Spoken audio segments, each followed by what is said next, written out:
less than 3 weeks away from the start of early voting in Ohio, and the number of absentee ballot requests continues to come in at a record pace. In Cuyahoga County, more than a fourth of voters have already requested absentee ballots, and in some cities that number is already up over 40%. News 5's John Kosick joins us, and John, you're going to tell us, how are they keeping up with demand? Yeah, they've already had to hire about 30 part-time employees to just deal with the daily requests that are coming in, more than 8,000 in the past 2 days alone.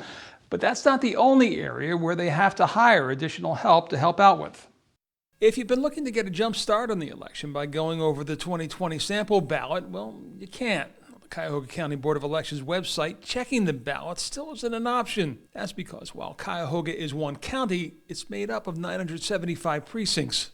And so we're not creating just one ballot, we're creating at least 975, and there's a few more than that because of some split precincts that we have. So in addition to their own staff, they brought in 38 temporary employees who are proofreading the ballots that, in addition to the different races, also includes 76 issues, not all countywide, that will be there for you to decide. Oh, and there's another thing. Remember, Cuyahoga County has a bilingual ballot, English and Spanish, so we're proofing that ballot, every contest, every race in 2 languages. Still, he says they're close to completing the mission and they're hoping next week it will be ready. As for early voting requests, they continue to come in at a record pace. So far in Cuyahoga County, the requests are already 18% higher than the total number of people who voted by mail 4 years ago.